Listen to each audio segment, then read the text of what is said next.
Hello student, welcome to निशान digital lab. Last lecture के अंदर हमने M1 पेपर का सेक्शन और सेक्शन बी कंप्लीट कर लिया था। आज हम स्टार्ट करते हैं सेक्शन सी। तो सेक्शन सी के अंदर पहला क्वेश्चन क्या है आपका, the shadow of a tower standing on the level ground is found to be 40 metre longer. कि जो टावर का जो शेडो है वो 40 मीटर लॉन्गर हो जाएगा कब, जब इसका एल्टीट्यूड 30 डिग्री से 60 डिग्री से कितना हो जाएगा, 30 डिग्री हो जाएगा। यहाँ 30 डिग्री कर लेना और यहाँ पर ये आपका कितना है, 60 डिग्री। ठीक है, तो इसका डायग्राम बनाते हैं हम। सपोज ये आपका वर्टिकल टावर है ए बी, इसका एंगल ऑफ एलिवेशन ये 60 डिग्री और ये कितना 30 डिग्री। तो कितने मीटर लॉन्गर, 40 मीटर लॉन्गर इसकी शेड हो जाएगी। तो आपको टावर की हाइट बतानी है। तो सबसे पहले let A B be the tower. A B क्या है आपका टावर। तो सबसे पहले इसको सी डी पॉइंट दे दो।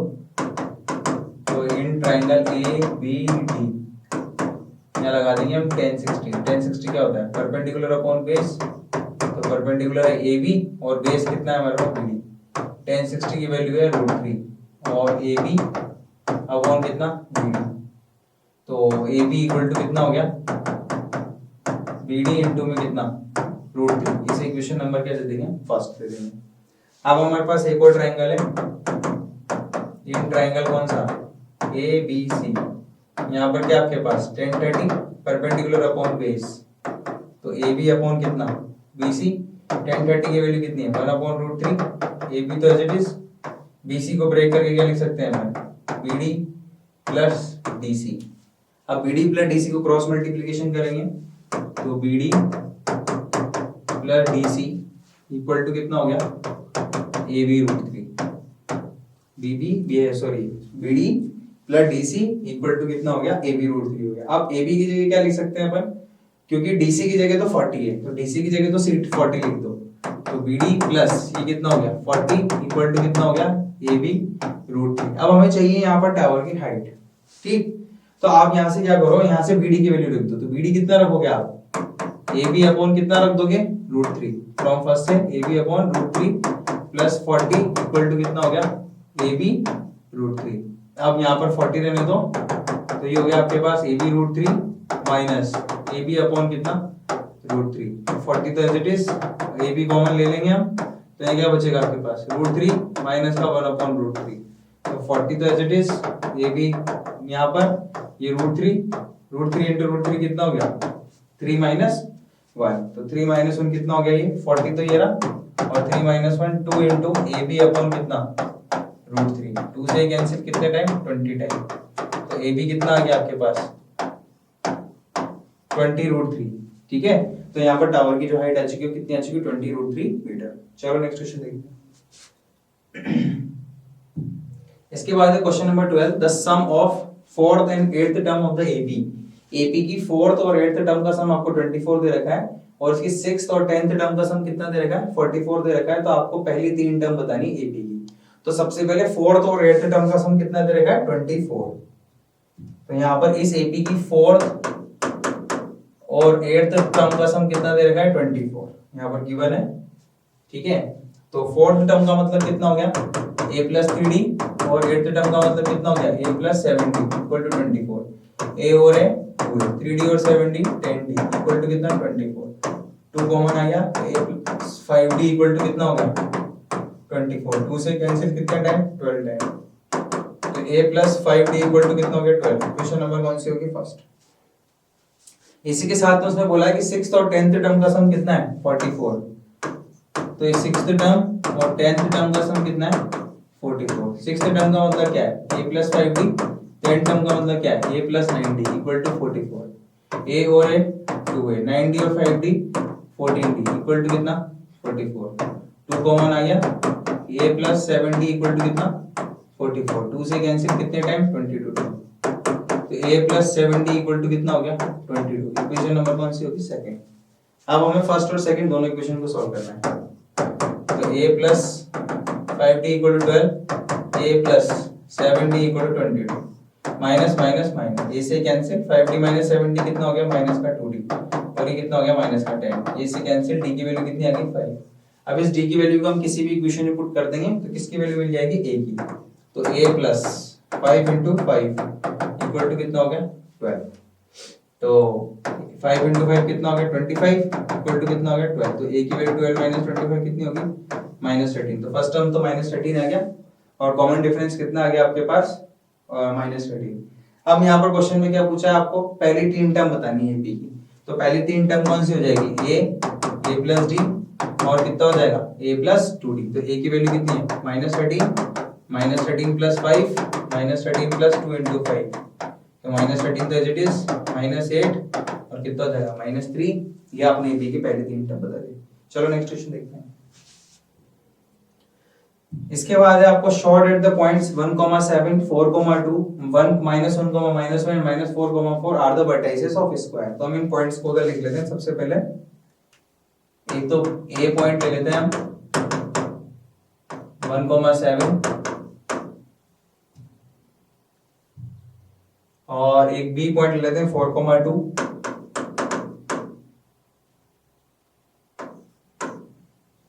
और सी पॉइंट -1, 1 और डी पॉइंट ले लेते हैं -4, 4। ये चार पॉइंट हमने ले लिए। अब हमें इसके बताने की स्क्वायर के वर्टाइसेस। तो सबसे पहले ए बी डिस्टेंस, जब आप ए बी डिस्टेंस निकालोगे तो हो जाएगा 4 - 1 का होल स्क्वायर, ये हो जाएगा 2 - 7 का होल स्क्वायर। तो 4 - 1 कितना हो गया 3 का स्क्वायर, 2 - 7 -5 का स्क्वायर 25, कितना हो गया अंडर रूट में कितना हो गया 34। तो ये डिस्टेंस कितनी आ गई अंडर रूट में कितना 34। इसके बाद अगर बीसी डिस्टेंस हम निकालेंगे तो बीसी डिस्टेंस जब आएगी तो -1 और यहाँ पर ये -4 उसका स्क्वायर, -1 -2 उसका स्क्वायर, -1 -4 कितना हो गया -5, तो -5 का स्क्वायर 25 और ये कितना हो गया 9, अंडर रूट में कितना हो गया 34। तो ए बी डिस्टेंस भी 34 और बीसी डिस्टेंस भी अंडर रूट में 34। सी डी डिस्टेंस निकालेंगे तो हो जाएगा -4 + 1 का स्क्वायर और ये 4 और ये +1 का स्क्वायर, तो -4 + 1 कितना हो जाएगा 3 का स्क्वायर 9 और 25, अंडर रूट में कितना हो गया 34। तो ये सी डी डिस्टेंस आ गई। इसी तरह से डी ए डिस्टेंस निकालेंगे तो ये हो गया -4 -1 का स्क्वायर +4 -7 का स्क्वायर, तो -4 -1 25 और ये कितना हो गया 9, कितना हो गया अंडर रूट में 34। तो यहाँ पर ऑल साइड्स तो इक्वल है, बट ऑल साइड्स इक्वल करके हम ये नहीं कह सकते कि स्क्वायर है, उसके लिए डायगोनल भी निकालना पड़ेगा क्योंकि ऑल साइड्स तो इक्वल रोम्बस की भी होती है। तो सबसे पहले यहाँ पर इसके डायगोनल निकालो आप। AC डिस्टेंस जब हम निकालेंगे इसका डायगोनल AC बनेगा तो -1 -1 का स्क्वायर, -1 -7 का स्क्वायर, -1 -1 -2 का स्क्वायर कितना हो गया 4 और -1 -7 -8 का स्क्वायर कितना हो गया 64, तो अंडर रूट में कितना हो गया आपके पास 68। तो ये हो जाएगा आपके पास 2 और अंडर रूट में कितना 17, ये AC डिस्टेंस आ गई। इसी तरह से BD डिस्टेंस जब आप निकालोगे तो ये B पॉइंट और ये D पॉइंट, तो -4 का स्क्वायर प्लस 4 -2 का स्क्वायर, -4 कितना हो गया -8 का स्क्वायर 64, 4 -2 2 का स्क्वायर कितना 64 कितना हो गया 68, तो ये भी कितना हो गया 2 अंडर रूट 17। तो यहाँ पर आपके फोर साइड से इक्वल है, डायगोनल से इक्वल है, दैट मींस ये किसके वर्टाइसेस हैं स्क्वायर के वर्टाइसेस। क्लियर। चलो नेक्स्ट क्वेश्चन देखते हैं। इसके बाद क्वेश्चन नंबर 14 है आपका कि प्रूव करना है कि cosec theta minus cot theta का whole square 1 minus cos theta upon 1 plus cos theta. तो देखते हैं इसको। LHS वाला पार्ट ले लेते हैं सबसे पहले। LHS वाले पार्ट में क्या दे रखा है आपको cosec theta minus cot theta उसका स्क्वायर। cosec थीटा कितना होता है 1 upon sin theta, cot theta क्या होता है cos theta upon sin theta और उस पूरे का स्क्वायर। यहाँ पर sin थीटा जैसे में आ गया तो यहाँ पर हो गया 1 माइनस cos थीटा और उसका स्क्वायर। यहाँ पर 1 माइनस cos थीटा का स्क्वायर और नीचे कितना हो गया sin स्क्वायर थीटा। तो 1 माइनस cos थीटा का स्क्वायर, sin स्क्वायर थीटा को क्या लिख सकते हैं हम 1 माइनस cos स्क्वायर थीटा। तो यहाँ पर 1 माइनस cos थीटा का स्क्वायर एज इट इज लिखा हुआ है और यहाँ पर आपके पास a square minus b square है, इसको क्या लिखोगे आप 1 plus cos theta 1 minus cos theta, 1 minus cos theta से पावर कैंसिल, तो ये कितना हो गया 1 minus cos theta upon 1 plus cos theta equal to में क्या आ गया आपके पास RHS। क्लियर है? चलो नेक्स्ट क्वेश्चन देखते हैं। इसके बाद आता है आपका सेक्शन डी वाला पार्ट। सेक्शन डी वाले पार्ट के अंदर आपका 15 नंबर का क्वेश्चन है, sign A plus cos A के whole square plus cos A plus ए के होल स्क्वायर इक्वल टू लेके आना आपको 7 प्लस 10 स्क्वायर है प्लस कितना 4 स्क्वायर है। तो सबसे पहले इसका एलएचएस वाला part, sign A plus cos A के उस पूरे का स्क्वायर और से के प्लस कॉस ए प्लस से के और उस पूरे का स्क्वायर, और आपको क्या लेके आना है 7 प्लस 10 स्क्वायर है प्लस 40 स्क्वायर है। तो सबसे पहले आप यहाँ पर a plus B whole square open कर दो, तो ये हो गया a स्क्वायर, ये हो गया आपके पास b स्क्वायर प्लस का 2ab, तो 2 साइन ए इंटू कितना कॉस ए के, यहाँ पर ये a स्क्वायर प्लस का b स्क्वायर प्लस का 2 कॉस ए इंटू में कितना सेक ए। अब साइन स्क्वायर है प्लस कोस स्क्वायर है, कितना हो गया 1। ठीक, अब 2 साइन इंटू कॉस है, ये साइन इंटू कॉस की वैल्यू कितनी होती है 1, और कॉस के स्क्वायर को क्या लिख सकते हो आप 1 प्लस कॉट स्क्वायर है, और ये कितना लिखा हुआ है 2, सेक स्क्वायर को क्या लिख सकते हो 1 प्लस 10 स्क्वायर है, और 2 कॉस इंटू सो की सेक कितना हो गया, ये भी 2 हो गया। ठीक, अब ये हो गया 2 और 2 4 5 और कितना हो गया 2 और 2 4 2 4 5 6 और ये 7, तो ये हो गया आपके पास 7 प्लस का 10 स्क्वायर है और प्लस का कितना 40 स्क्वायर है इक्वल टू में कितना आ गया आपके पास आरएचएस। क्लियर है? चलो नेक्स्ट क्वेश्चन देखते हैं। इसके बाद आपके पास क्वेश्चन नंबर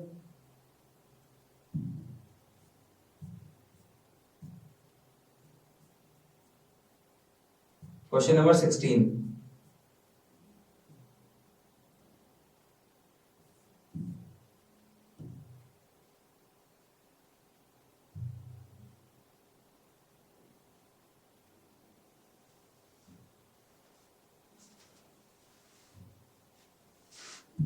क्वेश्चन नंबर 16 के अंदर क्या बोल रखा है आपको, 2 poles of equal heights are standing opposite side on each other of the road which is 80 meter wide. From a point between them on the road the angle of elevation of the 2 poles are 60 degree and 30 degree respectively. आपके पास 2 पोल हैं, दोनों road के opposite side पे हैं, और उस road पे कोई पॉइंट है जहां पर उन दोनों पोल के एंगल ऑफ एलिवेशन एक का 60 डिग्री और 30 डिग्री है। तो आपको पोल की हाइट बतानी है, साथ में उन दोनों पॉइंट के बीच में क्या बतानी है, डिस्टेंस बतानी है पोल से। देखते हैं इसका डायग्राम बनाते हैं। तो ये 2 पोल है, एक पोल ए बी है और ये एक पोल सी डी है, दोनों पोल इक्वल हाइट के हैं और ये 80 मीटर वाइड है। यहाँ ग्राउंड पे कोई पॉइंट है, इसका एंगल ऑफ एलिवेशन 60 डिग्री है और इसका एंगल ऑफ एलिवेशन कितना है 30 डिग्री है। ठीक, तो सबसे पहले आपको यहाँ पर बीडी डिस्टेंस कितनी दे रखी है 80 मीटर, लेट डी कितना है आपके पास x मीटर, यहाँ से यहाँ तक की डिस्टेंस कितनी है x मीटर। तो अगर आपको ईडी डिस्टेंस निकालनी है तो पूरे आप बीडी में से ये बी माइनस करोगे, तो पूरे बीडी में से बी माइनस करोगे तो कितना हो जाएगा 80 माइनस x मीटर। ठीक, सबसे पहले आप एक ट्रायंगल ले लेंगे अपन, ये ट्रायंगल ए बी ई, कौन सा ये 1060 क्या होता है परपेंडिकुलर अपॉन बेस, तो ए बी अपॉन कितना हो गया बी, 1060 की वैल्यू कितनी होती है √3, ए बी अपॉन बी कितना है x, तो ए बी कितना आ गया आपके पास √3x। ठीक, अब इसी तरह से कौन सा ट्रायंगल है आपके पास, ये ट्रायंगल सी डी ई, यहाँ पर हो गया 1030, ये परपेंडिकुलर अपॉन बेस, तो सी डी अपॉन कितना ई डी, 1030 की वैल्यू 1 अपॉन √3, सी डी तो एज इट इज। अब ये बची हुई डिस्टेंस कितनी है 80 माइनस x, तो 80 माइनस x अपॉन में √3 इक्वल टू में कितना हो गया सी डी। अब जितनी सी डी उतनी ए बी है, तो आप इस सी डी की जगह क्या लिख सकते हो ए बी लिख सकते हो, 80 minus x upon √3 equal to कितना ए बी, तो 80 माइनस x अपॉन √3 तो एज इट इज, और ये कितना हो गया आपके पास √3x, तो 80 माइनस x √3 इंटू √3 कितना हो गया 3x, तो 80 इक्वल टू कितना हो गया 4x, इससे कैंसिल 20 टाइम, तो x इक्वल टू कितना आ गया आपके पास 20, तो x की वैल्यू कितनी आ गई 20, यानी कि इस पोल की इस पॉइंट से डिस्टेंस कितनी है 80 मीटर, तो इस पोल की इस पॉइंट से डिस्टेंस कितनी हो जाएगी, यानी कि ईडी डिस्टेंस निकालने के लिए आप क्या करोगे 80 में से 20 माइनस कर दोगे तो कितना आ गया आपके पास 60 मीटर। क्लियर है। अब आपको ये तो दोनों पॉइंट की डिस्टेंस आ गई, साथ में आपको इसकी हाइट भी तो बतानी है, तो यहाँ पर AB कितना है आपके पास √3x, तो x कितना है आपके पास 20, x कितना था 20, तो हाइट ऑफ टावर कितनी, हाइट ऑफ पोल कितनी आ चुकी है आपके पास 20√3 मीटर। क्लियर है। चलो नेक्स्ट क्वेश्चन देखते हैं। Question number 17, in triangle PQR right angle है किस पे क्यू पे, और PR प्लस QR की वैल्यू दे रखी है आपको 25 और PQ दे रखा है आपको 5 सेंटीमीटर, तो आपको sin P cos P और tan P की वैल्यू बतानी है। तो सबसे पहले यहाँ पर आपके पास ये ट्रायंगल PQR राइट एंगल किस पे है Q पे, और PQ कितना दे रखा है आपको 5 सेंटीमीटर, PQ आपको दे रखा है 5 सेंटीमीटर और PR प्लस QR कितना दे रखा है 25 centimetre, PR plus QR 25 centimetre दे रखा है। अब QR को सपोज x सेंटीमीटर हम एज्यूम कर लेते हैं, let QR equal to x centimetre, तो PR plus x equal to कितना हो गया 25, तो PR इक्वल टू कितना हो गया आपके पास 25 माइनस x सेंटीमीटर। अब सबसे पहले ये ट्रायंगल PQR लेते हैं, इसके अंदर पाइथागोरस थ्योरम लगाएंगे, तो in triangle PQR by Pythagoras theorem, तो पाइथागोरस थ्योरम से क्या हो जाएगा PR स्क्वायर इक्वल टू कितना हो जाएगा PQ स्क्वायर प्लस QR का स्क्वायर, PR कितना आपके पास 25 माइनस x उसका स्क्वायर, PQ कितना आपके पास 5 का स्क्वायर और QR कितना आपके पास x का स्क्वायर। अब 25 माइनस x का स्क्वायर 25 का स्क्वायर 625 प्लस का x स्क्वायर माइनस का 50x इक्वल टू 25 और प्लस का x स्क्वायर से x स्क्वायर क्या हो गया कैंसिल। अब 625 में से 25 किया तो 600 इक्वल टू कितना हो गया 50x, ये 0 से कैंसिल 5 से 12 टाइम कैंसिल, तो x इक्वल टू कितना आ गया आपके पास 12। अब x 12 है तो यहाँ पर आपके पास PR कितना आ जाएगा 25 माइनस 12 कितना हो गया 13 सेंटीमीटर, तो ये 12 हो गया और ये कितना हो गया 13 और वो कितना आपके पास 5। अब हम ट्रायंगल बना लेंगे, QR तो कितना है आपके पास 12 और ये कितना है आपके पास 13, तो सबसे पहले साइन P, तो इसके सामने वाला परपेंडिकुलर, तो परपेंडिकुलर अपॉन कितना हाइपोटेनस, तो QR अपॉन कितना PR कितना 12 upon 13 cos P base upon hypotenuse, तो PQ अपॉन कितना PR 5 अपॉन 13 और tan P थीटा के सामने वाला परपेंडिकुलर QR अपॉन कितना PQ, तो कितना हो गया 12 अपॉन कितना 5, तो ये sin P cos P और किसकी वैल्यू हो चुकी है tan P की। चलो नेक्स्ट क्वेश्चन देखते हैं। इसके बाद है क्वेश्चन नंबर 18 कि A और B पॉइंट इस तरह से दे रखे हैं आपको -2, -2, 2, -4, आपको AP इक्वल टू 3/7 AB दे रखा है और पॉइंट B किस पे लाई कर रहा है AB पे लाई कर रहा है। तो सबसे पहले यहाँ पर A पॉइंट जिसकी कोऑर्डिनेट है -2, -2 और B के कोऑर्डिनेट 2, -4 और AP इक्वल टू कितना दे रखा है आपको 3/7 AB इक्वल टू कितना 3/7 AB, तो इस AB को नीचे ले जाएं तो AB upon AP equal to कितना हो गया आपके पास 7/3, इस AB को ब्रेक करके क्या लिख सकते हैं AB प्लस BB अपॉन में कितना AB इक्वल टू 7/3, तो ये AB अपॉन AP तो ये हो गया और ये BB अपॉन AB हो गया और इक्वल टू में कितना 7/3, AB से AB क्या हो गया कैंसिल, तो कितना हो गया ये PB upon AP equal to कितना हो गया 7/3 -1, तो PB upon AP equal to कितना हो गया 4/3, तो AP और PB का जो रेशो आ चुका है वो कितना आ चुका है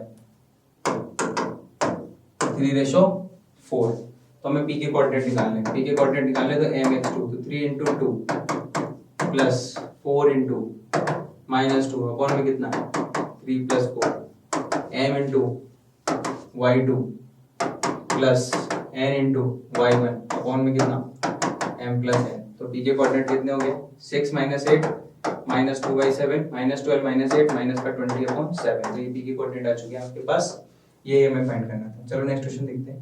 इसके बाद ही आपके आरबीएससी इंग्लिश मीडियम का पेपर 1 माइनर 1 कंप्लीट हो चुका है। इसमें किसी भी तरह का कोई भी डाउट हो तो नीचे हमारे नंबर फ्लैश हो रहे हैं, वहां पर अपना डाउट पूछ सकते हैं। Thank you so much.